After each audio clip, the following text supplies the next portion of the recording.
సరే ఇందులో ఇది క్లీన్ చిట్ వచ్చింది. నెక్స్ట్ ఏం తీసుకున్నారు? బాత్రూమ్ కెమికల్స్ తీసుకున్నారు. అవునా? బాత్రూమ్ కెమికల్స్ ఏమన్నా రోజ్ వాటరు, పన్నీర్ వాటరు, సెంటు వాటర్తో చేస్తారా? చెయ్యరు. స్పిరిటు, యాసిడ్, కెమికల్స్తో ఉంటుంది.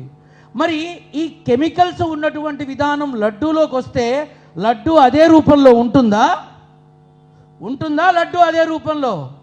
నేను సూటిగానే ప్రశ్నిస్తున్నా. ఏమాత్రం ఉండదు. సరే, నిన్నగాక మొన్న పెద్ద ఎంక్వైరీనే వేశారు కదా, రాజమండ్రిలో ఏదో పాలకి సంబంధించిన విధానంలో కల్తీ జరిగిందని. వేదవది కల్తీ పాలు తాగితే హాస్పిటల్ పోతున్నాం, కల్తీ ఫుడ్. సరే, నిన్నగాక మొన్న పెద్ద ఎంక్వైరీనే వేశారు కదా, రాజమండ్రిలో ఏదో పాలకి సంబంధించిన విధానంలో కల్తీ జరిగిందని. వేదవది కల్తీ పాలు తాగితే హాస్పిటల్ పోటీలో పెడుతున్నారు, ఫుడ్ పాయిజన్ అయితే ఏకంగా వైకుంఠానికి పంపిస్తున్నారు.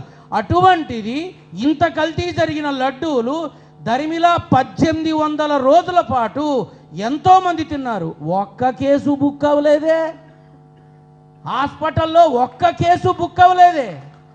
స్వామివారి ప్రసాదం తిని జీర్ణవాయువు దెబ్బతింది అని, లివర్స్ దెబ్బతిన్నాయి అని, ఆహార వాహిక దెబ్బతింది అని, ఆరోగ్యం పాడైంది అని, కెమికల్స్ తాగితే మరి ఆ లోపల ఉన్న ప్రేగులు బర్న్ అయ్యాయని ఒక్క కేసు కూడా ఎందుకు బుక్ అవ్వలా?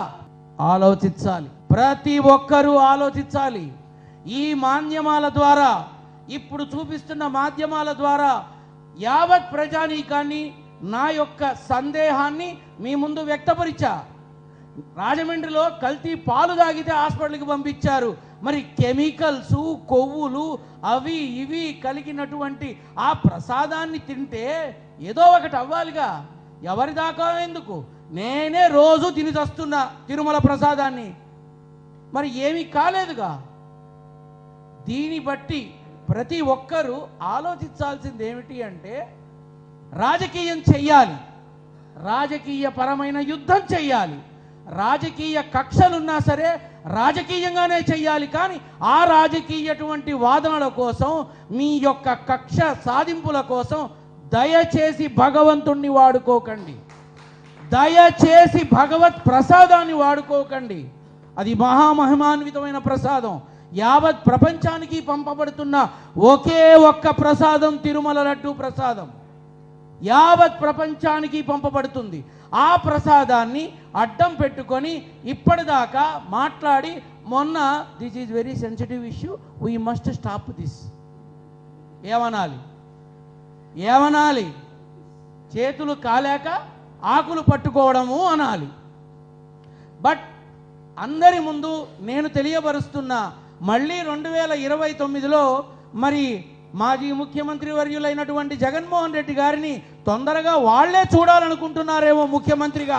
అందుకే లడ్డూ ప్రసాదాన్నే పట్టుకొని మరో 3 ఏళ్ళు ఎదుదాం అనుకుంటున్నారేమో. లైక్ చేయండి, షేర్ చేయండి, సబ్స్క్రైబ్ చేయండి. మరిన్ని వీడియోల కోసం బెల్ సింబల్ పై క్లిక్ చేయండి.